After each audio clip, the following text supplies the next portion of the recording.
Welcome to the Bioneers, revolution from the heart of nature and the human heart. It's all alive. It's all connected. It's all intelligent. It's all relatives.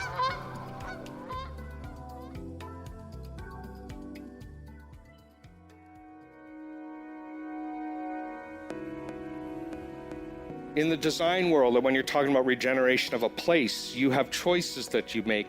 And every design intervention, there's a decision whether you're going to participate in a feedback loop that is regenerative or degenerative. But what is fundamental, and this is the work that we all have to do, is we actually have to focus on love. You imagine going into design meetings with developers and say, let's talk about love. But my belief is that only through the sustained awakening of the human heart are we going to have a future. In this episode, architect and designer Jason F. McLennan takes the revolution from the heart of nature and the human heart into our built environment. He's shifting the fateful civilizational inflection point we face from degradation to regeneration, from fear to love. I'm Neil Harvey. This is Designing for a Regenerative Future. What's love got to do with it?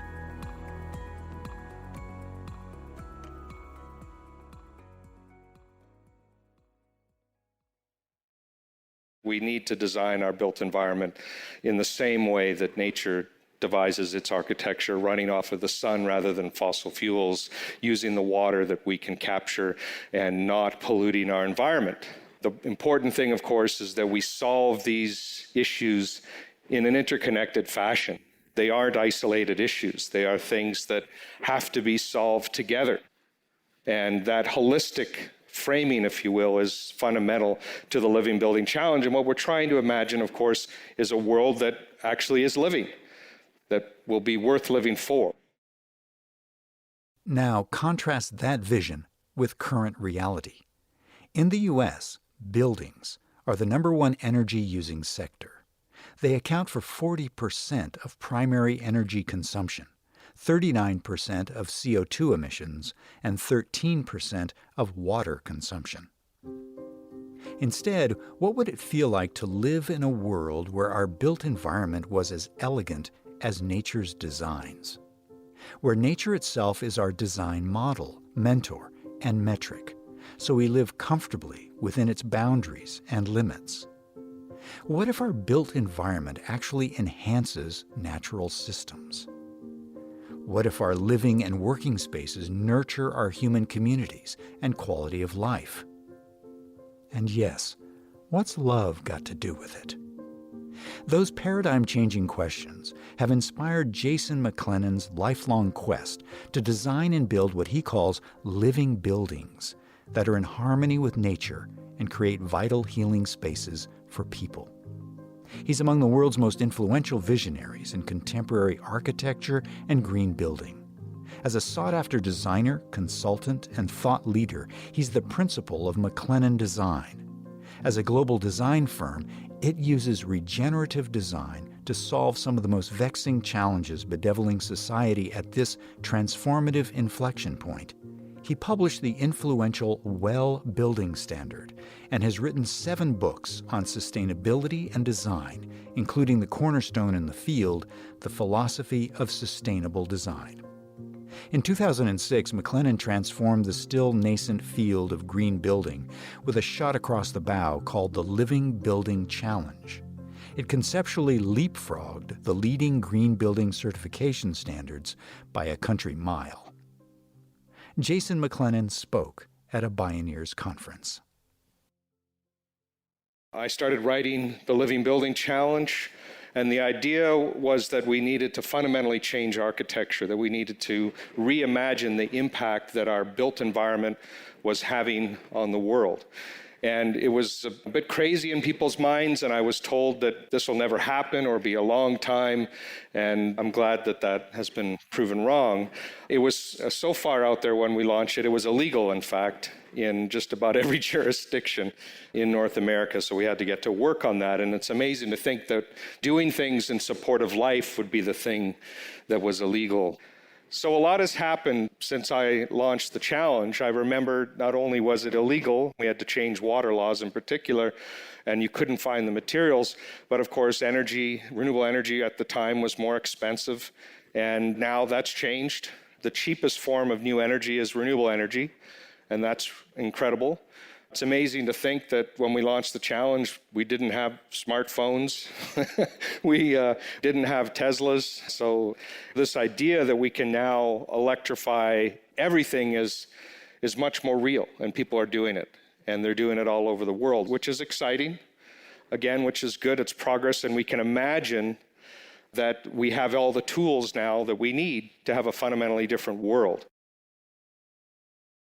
The Living Building Challenge standards were so radical that initially, even when the practices were legal, there simply weren't any architects, developers, or construction companies that dare even to try to achieve them. But what may have seemed like wild-eyed idealism or fringe folly has matured into dozens of certified living buildings and thousands pursuing it on 6 continents. These efforts are rapidly spawning the beginnings of a global movement. The nonprofit Living Future Institute that McLennan founded, along with numerous other innovative organizations and companies, have been systematically disrupting and transforming an entire sector, the architecture, construction, and design industries. On the ground, the work has evolved from living buildings to initiatives to create entire living communities. The Living Building and Product standards include the world's first social justice label, called JUST. And that's not to mention certifications for zero carbon, zero energy, and more. In 2019, Jason McLennan connected with some colleagues in his Seattle home base who landed him smack in the middle of mainstream. The firm behind a billion-dollar stadium project in downtown Seattle, the new home of the National Hockey League's Seattle Kraken, was hoping to sell the naming rights to Amazon. Together, the Oak View Group and Amazon opted to call the venue Climate Pledge Arena, and they engaged McLennan as lead sustainability consultant to ensure that it lived up to its ambitious name. I got involved. I got asked to figure out, well, how do we actually live up to this kind of name? What would we do differently? And this is a major sports venue, 17, 18,000 people or something like that. First of all, there was this incredible 1962 era building for the Seattle World's Fair that was designed to be kind of like a rain hat, of Coast Salish looking rain hat. And one option was that would have been torn down. It's right next to the Space Needle. It was on National Historic Registry and people love it. And there was a decision to keep it, which is the right decision. And they brought me in and said, okay, we have an opportunity to do something amazing and to be a beacon for the sports and entertainment industry and be the greenest venue of its kind in the world. And I said, well, the first thing you need to do is get rid of all the natural gas and have no fossil fuels inside the building. And that wasn't done for a building of that size. But to their credit, they said, okay, all right, we'll do that. Even though we've ordered the equipment, paid for it, we're going to cancel the orders, suck up the lost cost, and we're going to go all electric. And then the second thing was, well, but then we got to get our electricity from renewable sources. So we have to have on-site solar, which we put in a few places, and we'll have off-site renewable energy as well. And 100% of the energy will be from renewable energy sources. So now we've decarbonized the energy. We already had lower embodied carbon because they were recycling the building. Then there was a decision to go even further and say, how do we actually track all the transportation of fans getting there, all the food purchased, all the materials that are used in the building, track the carbon footprint of that as well. And there's all sorts of other things that are pretty cool when you go there. Environmentally, it's not a huge benefit in Seattle, where it rains a lot, but it is cool that why would we not make the ice from rainwater? And why not do that everywhere? Why do you spend all this energy and resources to treat water and then use it to make ice when rain falls naturally on these big roofs of these venues? So it had been done once somewhere else, not for a professional hockey team, but I knew that rainwater was going to be actually a better source of ice. So we essentially put in cisterns, just like you would at your house with the rain barrel. We have a big rain barrel though, under the plaza of the building. and we collect rainwater and we make NHL hockey ice on it. And the good news is that the experts there believe it's the best ice they've ever made, which I already knew was going to be. Its water is distilled. and they have to make sure that it's clear so you can see the puck on the ice and everything else, and they love it. Even the beloved Zambonis that sweep the ice are electric and charged by renewable power. The Climate Pledge Arena aims to be the first zero-carbon stadium certified by the Living Building Challenge. The initiative is also pledging to produce zero waste and eliminate single-use plastics by 2024, which is unprecedented for a major arena. Although the stadium project is one high-profile result of decades of prior learning and practice, McLennan's efforts behind the scenes to transform the way we create the everyday products and materials that surround us has had widespread impact. He and his organization developed a red list of toxic chemicals, such as formaldehyde, PVC, and some flame retardants, to eliminate from building materials. Now, red list-free products are available throughout the building industry. Taking a holistic, nature-based approach requires a fundamentally different mindset. Jason McLennan says it also engenders a change of heart. He spoke on a panel at a Bioneers conference.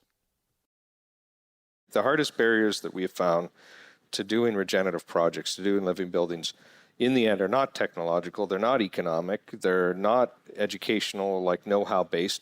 It has been the resistance that we face from people and attitudes and inertia of, well, that's not how we do it here, or that's not how we did it last time, or I don't know if you can do that, I'm afraid to do that, and all the excuses. And so there's just this inaction that happens. Yeah. My focus, of course, has been on primarily the environmental impact of the decisions we make around buildings, but you can't get into that in any authentic way and not understand that it's about people as well. And so the deeper you get into regeneration, the more you realize that the barriers to change, the barriers to regeneration are all between our ears and the way we think and the stories that we tell ourselves. So the ironic thing is that I talk about living buildings, but our buildings are not actually alive. They are actually more like, it's not the dam, it's the beaver that is the hydrologist. It's not the building, it's the people in the buildings. But our buildings are these sort of manifestations of our values, the things that we believe are important, our needs, our desires, and they're the biggest things that humans build, our buildings and cities, so they take the most stuff, and they have the biggest legacies and the biggest impacts of the non-living things that we're surrounded by. And I think a lot of architects overstate the importance of architecture, and a lot of other disciplines misunderstand or underplay how important architecture is as a form giver for our values. So how do we integrate the humanity, dignity, and purpose of people into the design of buildings and communities? Moving beyond bricks and mortar, McLennan became engaged with a next generation of living building projects that transformed his understanding of what a living building could be and do for the people using it. When we return, how reconciliation and love are the real drivers of regenerative change. I'm Neil Harvey. You're listening to the Bioneers, Revolution from the Heart of Nature.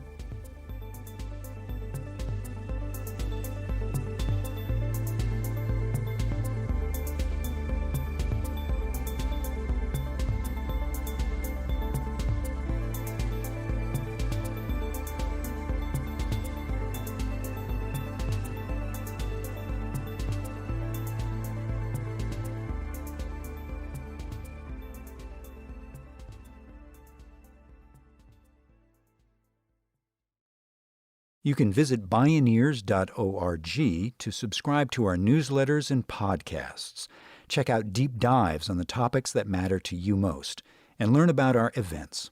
That's Bioneers.org. Clearly, one barrier to the spread of living buildings and living communities has been inertia, or what you might call intention deficit disorder. Yet as these inspiring models do get built and seen, People love them and want more of them. According to Jason McLennan, it's biophilia in action, the innate love and attraction that life has for life. The question becomes, can we translate that love both to the natural world and to our fellow human beings? From the pyramids to skyscrapers, our built environment vividly shows that has not been the story so far. But what is fundamental, and this is the work that we all have to do, and this is the work that we're trying to do in our practice more and more, which is a tough thing for architects to admit, that it's not about the buildings, is we actually have to focus on love. You imagine going into design meetings with developers and say, let's talk about love. But my belief is that only through the sustained awakening of the human heart are we going to have a future.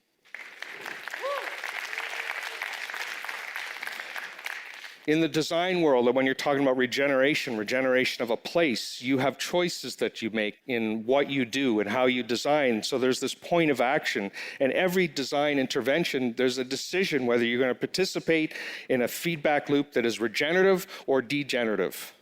But more than that, bigger than that now, is the idea that there is this need for love and reconciliation.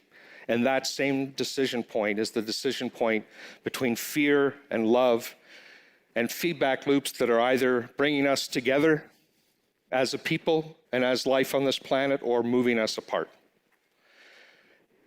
And after decades and decades of this in any culture, in any country, it builds into this insidious form of institutional racism, institutional harm that is done. Most people don't even see. And these same forces are there with institutional environmental degradation. And so this is what we have to overcome. And as you go from thinking about people and other species, you understand that it's the same root issues, the same fear, the same lack of love allows us to justify our cruelty not only to each other, but to all of life. And that's why, in my mind, it's clear, and I understand, of course, it's clear to the people in Bioneers, that environmentalism and social justice are truly two sides of the same coin. As the scholar and activist Cornel West has said, justice is what love looks like in public. So if we're talking about love, then what's justice got to do with it? Are living buildings to be only for the wealthy? The systems that we have benefit certain people, and they don't want those systems to change, as you might imagine. If you're the beneficiary of a lopsided system, obviously, if I had all the resources in the world, I would love to see living buildings for those that can't afford to pay for good infrastructure of any kind right now. It would be nice if affordable housing were all living buildings and they'd never have energy bills and water bills to worry about, and they were more comfortable and they lived in a healthier environment so their kids wouldn't have asthma and allergies and sort of perpetuate this cycle of always being at a disadvantage because of the poor infrastructure that they have. The rich can take care of themselves, but if we wanted to design or retrofit our cities to be truly sustainable, and by we, I mean a very large collective we of really smart people, we know how to do that. We could transform our energy systems, our water systems, our waste systems, our food systems. We could do that within a few years, in a decade. I believe that. I believe we could get off of fossil fuels, for example, in a short amount of time, if we could get out of our own way, and if we could solve those huge political hurdles that get put in place. We should be, as a culture, in this unparalleled moment of decarbonization, that if there was the real political leadership, real moral leadership in this country, that this would be a discussion of not a question of if or how long or these vague targets of 2050, 2040, 2030. It should be we are going to transition our economy and we all need to come together on this, and this is what we're going to do, and then actually do it. We need to engage in a more quick way. Jason McLennan says he's been doing a whole lot of soul-searching about where this work has had the most impact or less impact. He finds himself continually coming back to the projects that embrace reconciliation as the heart of regeneration. One of those endeavors was in partnership with the Ngaituwe, a tribe from the Northern Island on Aotearoa, New Zealand. In the 2010s, work began on the design and construction of their new Parliament building and community center. The building site was adjacent to their ancestral homeland, a vast area of rugged, forested hill country formerly designated as a national park. Like indigenous communities worldwide, the Tuhoe have experienced waves of colonization, land theft, and settler violence. It has included the confiscation of the best agricultural lands, accompanied by brutal military campaigns targeting their settlements. In 2014, their ancestral home was returned to them as part of a transformative national reparations settlement. A design team worked with the Tuhoe to co-create a design process inspired by the Living Building Challenge that incorporated an active process of reparations and reconciliation. The goal was to conceive of and build a structure that healed not only the community, but the land itself. The question was, could that process help justice become love made public?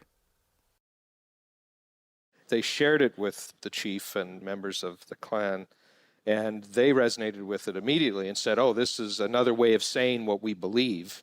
And it became then a really useful tool for the architects and engineers and builders and the Tuhoe to talk about the values and the goals and the vision for what success would look like if they could build a building that would embody who they were in their relationship to the land.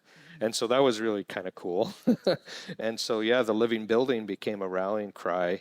You know, the whole community got involved, literally. I mean, they made earth blocks together, and there's some great photos sometimes I show of people, you know, from the Tuhoe making earth blocks that were the walls of the facility, and you had that happening as well as you had a lot of sort of big glue laminated timbers from New Zealand forests that were brought in with, you know, big equipment. So it was this high-tech, low-tech, centuries-old way of doing things and modern ways of doing things coming together. It actually was the first living building in the country, which is great. Now there's several other living buildings in New Zealand, and it was inspiring to be part of that. Known as Te Kura Whare, the Living Building certified structure is now a thriving community hub. It's 100% off the grid and off fossil fuels. It collects and treats all water on site. It was built by the community with materials caringly harvested from the surrounding lands. Yet it's so much more than just a structure. The New Zealand Property Council described the deep community process design approach as transformative. It's now used as a model practice in New Zealand and beyond, and a glimmer of what a living community can be and do. It starts with a change of heart. We have to be able to have uncomfortable conversations.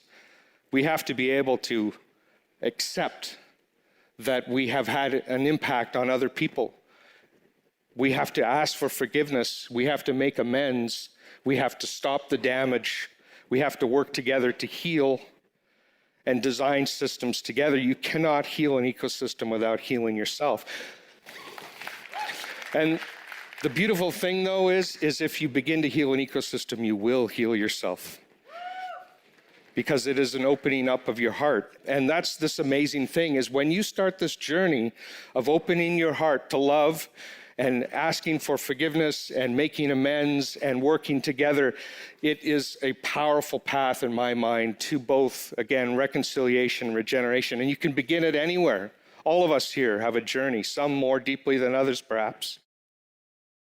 As the renowned ecologist and biomimicry designer Janine Benyus famously put it, what life does is to create conditions conducive to life.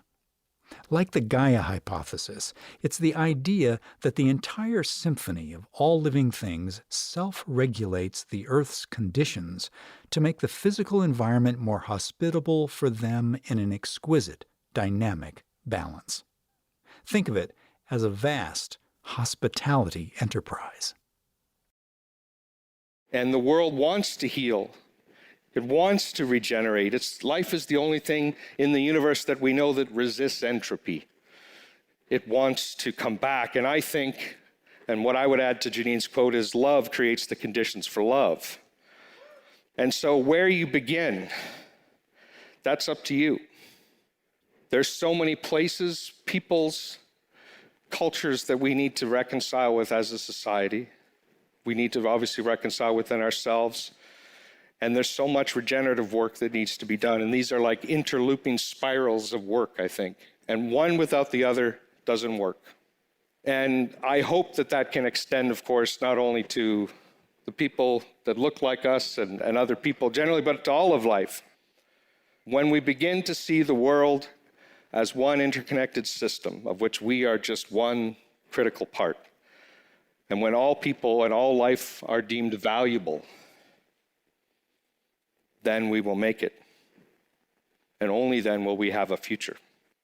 And we can either decide to take that point of inflection that I showed earlier and move towards love, regeneration, and reconciliation, or move towards degradation, divisiveness, and essentially consume ourselves out of a planet. I think I know the secret to life. It's to be in right relationship to all living things. And to be personally reconciled with our role of life on the planet. And so we need to let go of our old ways of thinking and become a new kind of human. Maybe Homo regenesis. And if you're Homo regenesis, you do recognize that you're just one part in an interconnected system of all life on the planet, and that we're all beautiful and we all have a role to play in healing and making sure that there's conditions for life to thrive, using love as the conditions for life to thrive. It feels at times like that starfish story, right? You guys know the starfish story of this young child is throwing starfish back in the water, and someone says, well, what good is that? It doesn't matter. Look at all the starfish on the beach. And she says, it matters to this one. It matters to this one. So I don't know how many people we have to touch. I don't know how much is enough. I guess we'll find that out. But all I know is that I'm doing the work that I do and doing the best I can, and I hope that you are as well. Thank you.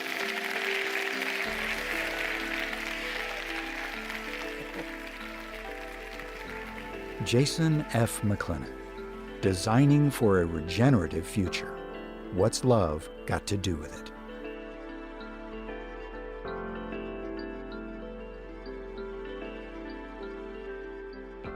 Executive producer Kenny Ausubel. Written by Kenny Ausubel. Senior producer and station relations Stephanie Welch. Program engineer and music supervisor Emily Harris. Producer Teo Grossman. Host and consulting producer Neil Harvey. Production assistants Anna Rubinova and Monica Lopez. My name is Neil Harvey. Thank you for listening. This is program number 255.